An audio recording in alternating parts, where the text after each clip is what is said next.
नमस्कार दोस्तों, आर्य कैंपस में आपका स्वागत है।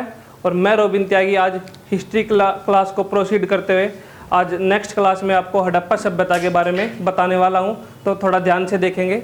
लास्ट क्लास में हमने सिंधु सभ्यता के बारे में बात की थी। देखो, मैंने आपको बताया था कि सिंधु सभ्यता क्या था, कि जो सिंधु नदी थी उसके चारों तरफ ये सभ्यता पनपी थी, सिंधु नदी के चारों तरफ। और साथ में क्या था कि एक सिंधु की सहायक नदी थी अपनी रावी, तुमने पढ़ा भी होगा। तो रावी के पास थी अपनी हड़प्पा सभ्यता। लास्ट क्लास में मैंने आपको सिंधु सभ्यता के बारे में सभी बातें डिटेल में बता दी थी, और साथ में क्या था कि हमने मोहनजोदड़ो के बारे में भी बातें की थी। तो आज हम क्या करेंगे, इस क्लास में हड़प्पा सभ्यता के बारे में देखते हैं। तो देखो क्या है कि अगर मैं हड़प्पा सभ्यता की बात करता हूँ तो हड़प्पा सभ्यता के बारे में बताना चाहता हूँ कि 1921 में इसकी खोज हुई। किसके द्वारा? दयाराम साहनी जी ने क्या किया कि हड़प्पा सभ्यता की खोज की। और देखो, मैं इसे ये सभ्यता के बारे में एक बात बताना चाहता हूँ कि सभ्यता हमें हमारे लिए जरूरी क्यों होती है। कि सभ्यता से हम क्या करते हैं कि जो हमारा आज मान लो आज के टाइम में क्या है, 21वीं सदी है, जो आज से जो पहले का टाइम था, जो आज के, उसके बारे में जानने के लिए हम क्या करते हैं, सभ्यता की जानकारी लेते हैं। तो लास्ट में हम हड़प्पा सभ्यता के बारे में देख रहे थे। तो हड़प्पा सभ्यता के बारे में देखते हैं कि 1921 में इसकी खोज हुई। किसके द्वारा? दयाराम साहनी जी के द्वारा। और यहाँ से कुछ अवशेष हमें प्राप्त हुए थे। तो अवशेषों की अगर बात करूँ, अगर सबसे पहले बात करता हूँ मैं क्या, यहाँ से हमें R37 नामक समाधि प्राप्त हुई थी। ये बहुत इंपॉर्टेंट पॉइंट है, पेपर में काफ़ी बार पूछ चुका है। R37 नामक समाधि की प्राप्ति हुई थी। ठीक है, तो अगला पॉइंट देखते हैं क्या, कि यहाँ से बहुत से हमें सिक्के प्राप्त हुए थे, बहुत से सिक्के प्राप्त हुए थे। और सिक्कों पर एक सरंगी पशु की सबसे ज़्यादा क्या था, एक सरंगी पशु का सबसे ज़्यादा चित्र था। ठीक है। और तीसरे पॉइंट की अगर मैं बात करूं इसमें हड़प्पा सभ्यता के बारे में, तो इसमें क्या था कि इसमें हमें एक मूर्ति मिली थी जिसमें क्या था कि स्त्री के पेट से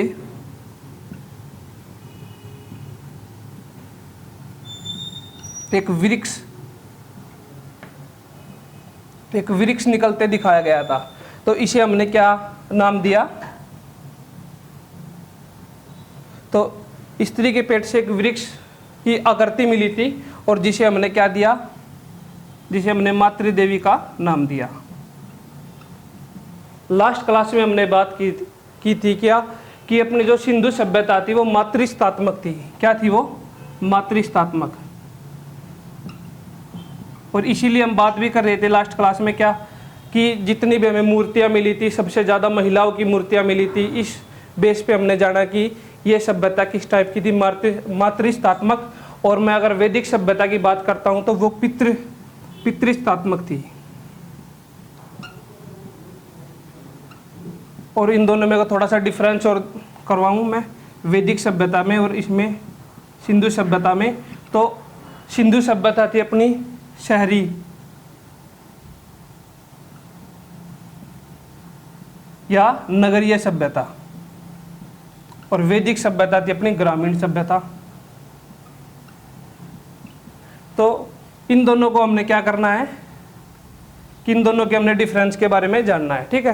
तो हड़प्पा सभ्यता की अगर मैं बात कर रहा था, हड़प्पा सभ्यता के बारे में मैंने आपको क्या क्या बताया कि खोज कब हुई, प्लस में इसमें क्या हुआ था कि समाधि मिली थी जिसका नाम है R37।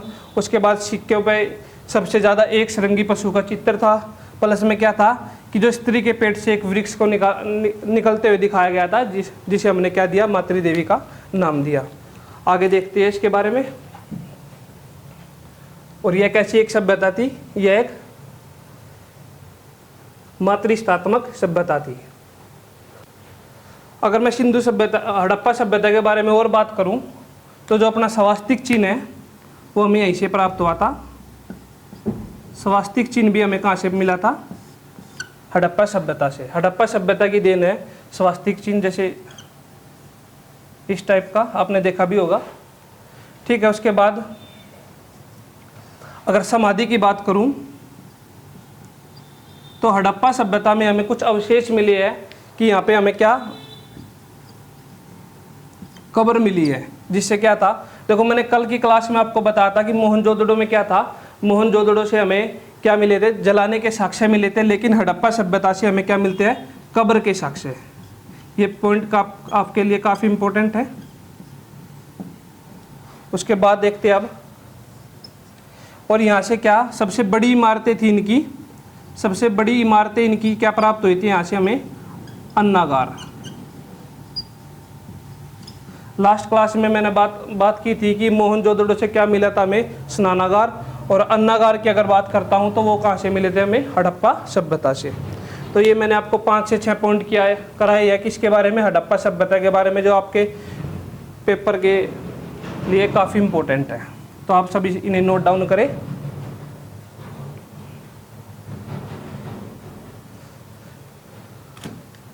अब हम बात करते हैं किसकी, लोथल के बारे में बात करते हैं।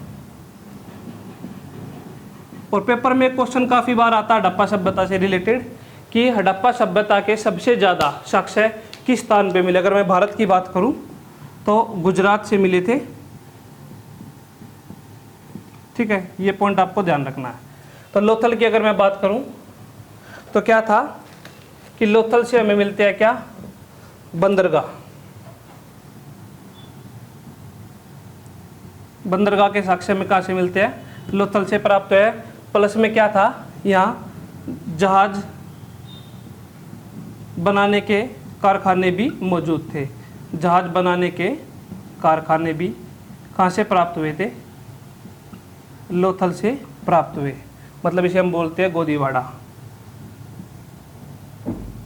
गोदीवाड़ा। ठीक है, और लोथल की अगर मैं बात करूं तो चावल के साक्ष्य भी हमें कहाँ से प्राप्त हुए थे, लोथल से, चावल के साक्ष्य। और चावल के साक्ष्य की अगर मैं बात करूं तो रंगपुर और लोथल से मिलते हैं क्या, चावल के साक्ष्य। कहाँ से, रंगपुर और कहाँ से, लोथल से चावल के साक्ष्य प्राप्त हुए। ठीक है, तो आगे देखते हैं। लोथल के बारे में हमने जो पॉइंट थे वो कवर कर ली है। उसके बाद कालीबंगा की बात करता हूं मैं। कालीबंगा में लिखो आप क्या कि कालीबंगा का अर्थ है काली चूड़िया। ठीक है, तो यहाँ क्या, यहाँ से क्या क्या मिला था हमें, यहाँ से चूड़ियों के कारखाने भी मिले थे, चूड़ियों के कारखाने भी मिले थे। प्लस में क्या था कि कालीबंगा से हमें और क्या मिला था कि भूकंप के साक्ष्य, भूकंप के साक्ष्य। ठीक है, तो ये पॉइंट आपके लिए काफ़ी इंपॉर्टेंट है। और कालीबंगा की अगर और बात करूं, मैं आगे बढ़ाता हूं, तो क्या था कि कालीबंगा से हमें मिट्टी के हल से जुता खेत प्राप्त हुआ था।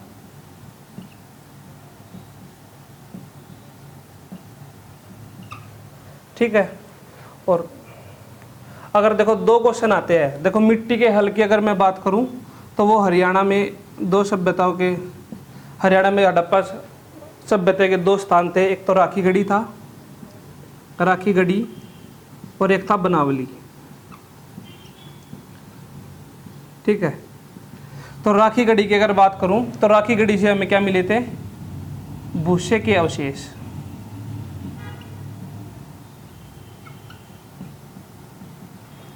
राखीगढ़ी की बात करूं तो भूसे के अवशेष मिले थे, राखीगढ़ी हिसार। और बनावली की अगर बात करूं तो यहाँ से मिला था हमें मिट्टी का हल, मिट्टी का हल मिला था।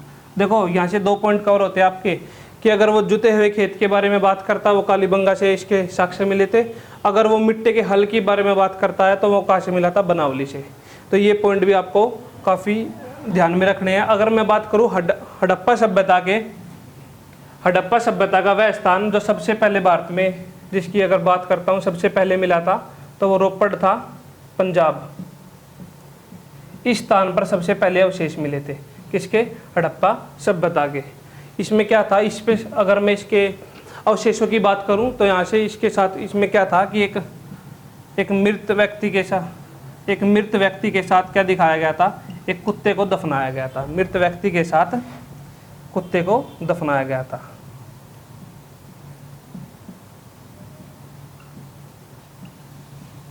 कुत्ता दफनाया गया था।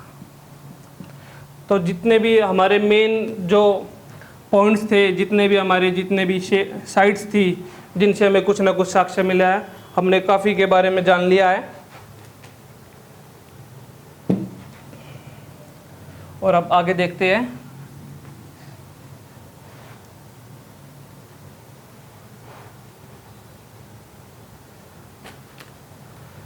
एक स्थान था चहुंदड़ो से क्या मिला था? यहाँ से चूड़ियों के कारखाने मिले थे।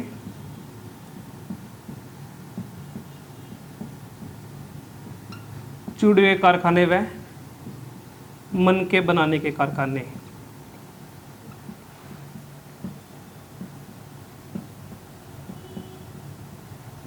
इस पॉइंट से हमें क्या पता लगता है कि हम चहुंदड़ो को एक औद्योगिक शहर भी मानते थे।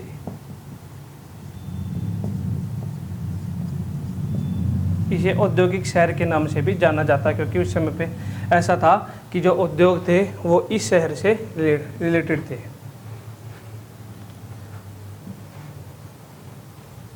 और चावल के साक्ष्य मैंने आपको बता चुका हूँ कि रंगपुर और लोथल से मिले थे।